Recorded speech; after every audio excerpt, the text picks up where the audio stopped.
Hey guys, welcome to my channel. My name is Shreya, and if you're watching me for the first time, hello. Today's video is going to be about a book review.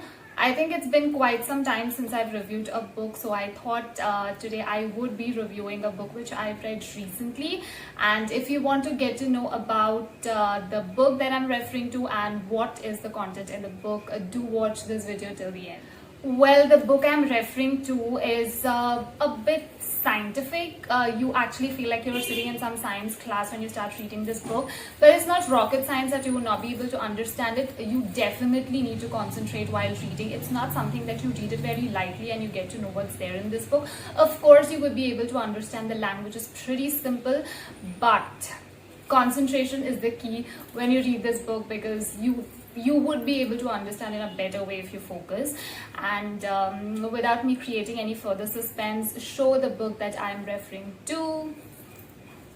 It is this book, Breaking the Habit of Being Yourself, and the author of this book is Dr. Joe Dispenza. It is one of the most beautiful and informative books that I've read in the recent times, and I would like to share my experience as well. So yeah, keep watching. So this entire book is divided into 3 parts. The first 2 parts would kind of lay foundation for you to understand what's mentioned in the third part of this book, and the third part could be considered as the heart of the entire book, because the meditation practice is mentioned there, and how through meditation you would be able to attract whatever you want is mentioned in the third part of this book. But the author also says that you're not supposed to directly jump into the third part. You could, but then it's always better to understand the foundation, and the first 2 parts actually help you in understanding or comprehending why the third part is important, and so that you would have an overall idea of what this book is all about. The information present in the first part of this book starts with the theories of quantum physics. It basically tries to explain us that whatever we desire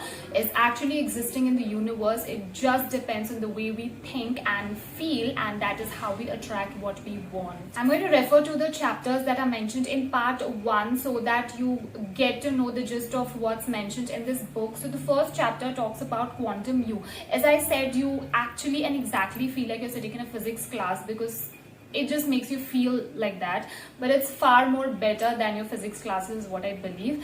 And the second chapter is about overcoming your environment. It is very important for you to overcome your environment in order to get into a state wherein you will be able to attract what you want.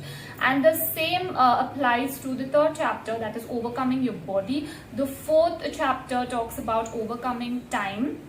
The fifth chapter talks about survival versus creation. The information that is present in the second part of this book talks about brain. So it talks about the physiology of the brain, how your brain functions, what is the role of your brain in attracting what you want, and a lot more in detail is mentioned in the second part of this book. So I'm going to quickly read the chapters mentioned in the second part so that you would be able to get a little idea. So the 6th chapter says 3 brains: thinking to doing to being. We have 3 brains.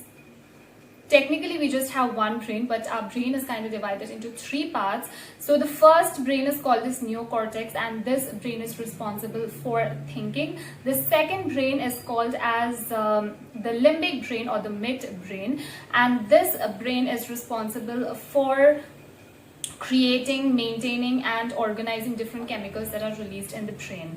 And the third brain is called the cerebellum, and this brain is something which is referred to as the subconscious brain. The 7th chapter is the gap. So it basically talks about the emotions or the feelings which we have memorized since our childhood. It could be any feeling. It could be the feeling of anger, guilt, self-doubt, unworthiness, or anything which we have memorized since our childhood. How are we supposed to kind of unmemorize those feelings and release the energy which we are spending on those feelings in order to create something new? The 8th chapter talks about meditation, demystifying the mystical and waves of your future. It basically talks about different kinds of waves, like the alpha, beta, gamma, and a little more detailed information related to the same is mentioned in chapter 8. So finally comes the part 3 of this book, and as I said, it is the heart and soul of this book. It has detailed description about the meditation practice that you are supposed to do in order to attract what you want.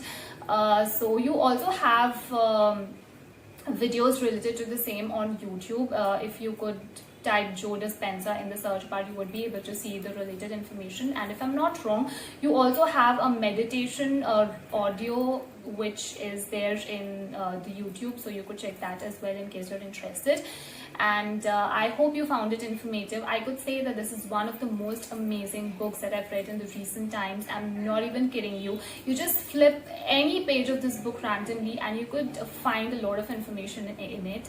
It's not boring, the information is not repetitive, and you get to really learn a lot by reading this book. But do remember one thing which I said, that you need to focus when you read this book. Only then you would be able to understand this book completely.